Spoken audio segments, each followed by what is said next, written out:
Hello student, welcome to my channel and your channel, आपका बहुत प्यारा सा चैनल। और आज हम बात करने वाले हैं क्लास 7 का chapter number 11 perimeter in area का question number 5। I guess question number 5 है। हाँ, इसके पहले हम क्वेश्चन नंबर 4 तक कंप्लीट कर चुके थे, एक्सरसाइज 11.3। तो बिना देरी किए इस लेक्चर को शुरू करते हैं।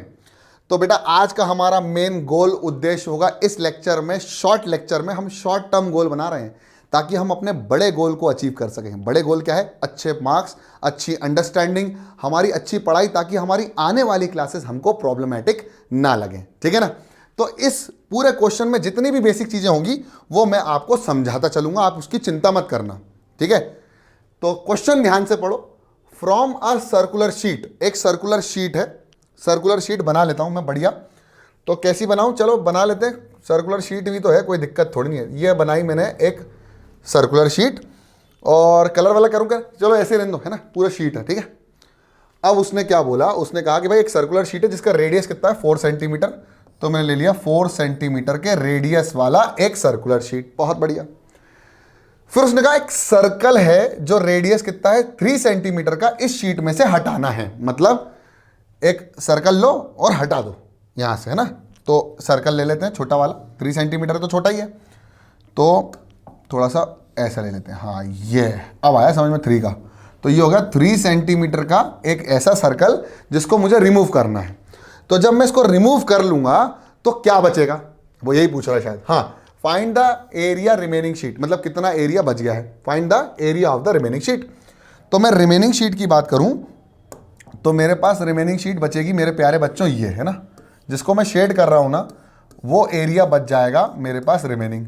ठीक है, ये रिमेनिंग बच जाएगा। अब आप बोलोगे सर कैसे करने का इस सवाल को? अरे बहुत इजी है रे।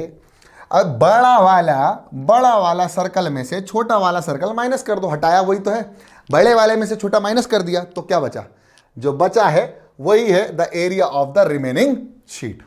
कैसे करना है वहां उसने बता दिया। पाई की वैल्यू 3.14 लेनी है क्वेश्चन में।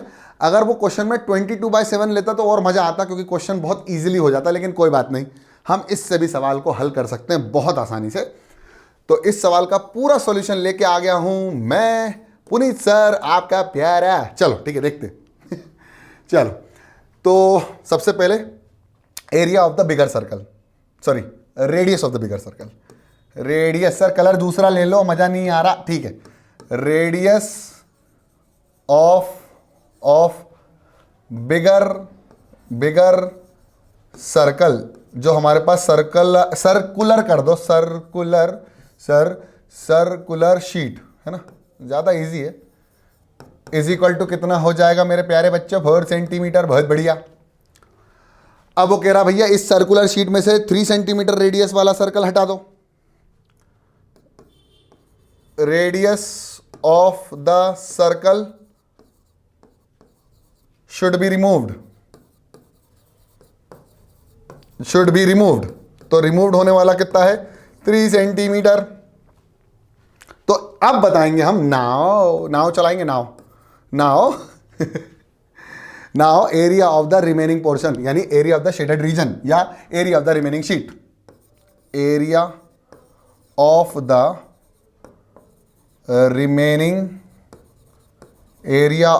रिमेनिंग शीट कितना हो जाएगा मेरे प्यारे बच्चों?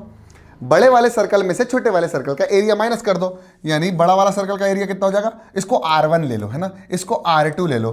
तो पाई R1 का स्क्वायर माइनस पाई R2 का स्क्वायर। बहुत बढ़िया सर, समझ में आ गया। अरे बड़े वाले में से छोटा माइनस करने का है ना, समझ नहीं रहे क्या? समझ में आ रहा है ना? कमेंट कर दो अगर आ रहा है। और हाँ, एक चीज कर सकते हो, पॉज करो, अभी वीडियो पॉज करो, मैं पॉज, और तुम इसको सॉल्व करके मुझे बताओ, और फिर आंसर बताना कि सर मेरे से सवाल सॉल्व हो गया, आपने बहुत अच्छे से समझा दिया था इसके पहले वाले। हाँ ठीक है, दोनों में से पाई कॉमन ले लो। R1 का स्क्वायर माइनस R2 का स्क्वायर। मैं बच्चों बताऊं, अगर आप थोड़ी सी बड़ी क्लास में होते तो मैं यहाँ A स्क्वायर मैंने B स्क्वायर का फॉर्मूला लगा देता, लेकिन नहीं, हमें नहीं लगाना, हमें आपको अच्छे से समझाना है। पाई की वैल्यू हम रखेंगे 3.14। अब रखो R1, R2 और पाई की वैल्यू उसने बोला था उसने बोला था 3.14। R1 की वैल्यू कितनी हो जाएगी मेरे प्यारे बच्चों? 4 का स्क्वायर माइनस 3 का स्क्वायर। 4 का स्क्वायर कितना होता है? 4 का स्क्वायर। अब स्क्वायर वाला समझ लो, बेसिक भाई स्क्वायर का मतलब होता है, 4 का स्क्वायर का मतलब होता है, स्क्वायर का मतलब क्या होता है, पहले स्क्वायर समझो। आप ये क्लास 8 में पढ़ोगे स्क्वायर एंड स्क्वायर रूट, लेकिन मैं थोड़ा सा आपको इंट्रोडक्शन दे देता हूं। एक्चुअली भाई ये स्क्वायर जो होता है ना, इसकी सारी साइड बराबर होती है ना। स्क्वायर की सारी साइड बराबर होती हैं कि नहीं होती हैं, जल्दी बोल दो। हाँ बिल्कुल सही। इसका नामकरण कर दो दुनिया का सबसे खूबसूरत नाम, ए बी सी, सी और डी। ठीक है, बहुत बढ़िया। अब अगर ये साइड ए है तो ये भी साइड क्या हो जाएगी, ए। अगर ये 4 है तो ये भी क्या हो जाएगी, 4। ठीक है। अगर मुझे इस स्क्वायर का एरिया निकालना है तो एरिया ऑफ स्क्वायर क्या होता है, लेंथ इंटू ब्रेथ, यानी साइड इंटू साइड, 4 इंटू 4। अब स्क्वायर का समझो। स्क्वायर का एक्चुअल मतलब था कि जब कोई एक नंबर है, मान लो वो नंबर है ए, ये नंबर अगर उसी नंबर से मल्टीप्लाई हो, मतलब ए नंबर ए से ही मल्टीप्लाई कर दो, तो जो आंसर आता है उसको हम बोलते हैं ए स्क्वायर। मतलब जो रिजल्ट है, इस रिजल्ट को हम बोलते हैं स्क्वायर ऑफ ए। क्या बोलते हैं, स्क्वायर ऑफ ए। क्या बोलते हैं, स्क्वायर ऑफ ए। यानी 4 को, जब 4 को 4 से मल्टीप्लाई करेंगे तो 16 तो लिख ही सकते हैं, लेकिन इसको हम लिख सकते हैं 4 की पावर, यानी 4 स्क्वायर। ठीक है ना। तो इसलिए मैं स्क्वायर बोल रहा हूं उसको, इसे डरना नहीं है ना। सर समझ में आ गया, समझ में आ गया। चलो, तो 4 का स्क्वायर, 4 4 जा 16, 3.14 इंटू 16 माइनस 3 3 जा 9।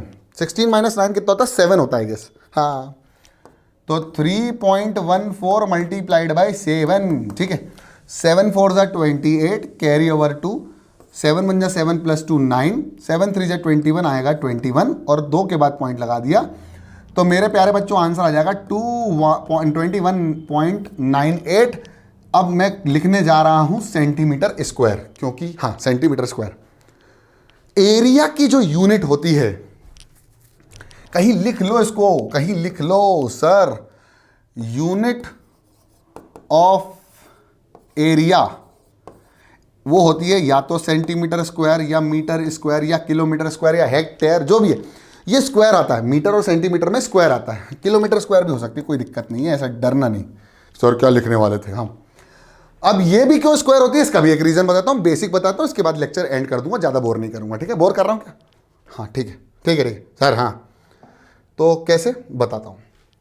अगर मैं कह रहा हूँ कि रेडियस का स्क्वायर है, मतलब रेडियस 2 बार मल्टीप्लाई हो रहा है, जैसे 4 सेंटीमीटर को मैं 4 सेंटीमीटर से मल्टीप्लाई कर रहा हूँ, तो 4 4 जा तो हो रहा है 16, लेकिन बेटा यहाँ यूनिट्स का भी मल्टीप्लिकेशन हो रहा है, तो सेंटीमीटर इंटू सेंटीमीटर क्या हो जाएगा, सेंटीमीटर स्क्वायर। इसीलिए एरिया की यूनिट सेंटीमीटर स्क्वायर होती है और पेरीमीटर की यूनिट सेंटीमीटर होती है या मीटर होती है, इसकी यूनिट सेंटीमीटर स्क्वायर या मीटर स्क्वायर होती है, क्योंकि यहाँ पर मल्टीप्लिकेशन होता है, वहाँ एडिशन होता है। तो वहाँ कैसे लिखते हैं, 4 सेंटीमीटर को अगर मैं 4 सेंटीमीटर से ऐड करूंगा तो मुझे जो मिलेगा 4 कॉमन सेंटीमीटर प्लस सेंटीमीटर। अब भाई कोई लेंथ को लेंथ से प्लस करोगे तो लेंथ ही तो मिलेगी ना, या फिर इसको ऐसे कर सकते हैं, सेंटीमीटर कॉमन ले लो, 4 + 4 कर लो, तो क्या आ जाएगा 4 + 4 8, तो आएगा 8 सेंटीमीटर। अब आया समझ में सर। हाँ, अब तुम्हें डिफरेंस पता होना चाहिए ना, क्लास 7th में हो यार, हल्की मल्की क्लास नहीं है, तुम्हें सब पता होना चाहिए ताकि तुम आगे चल के बहुत अच्छे से फाउंडेशन करो।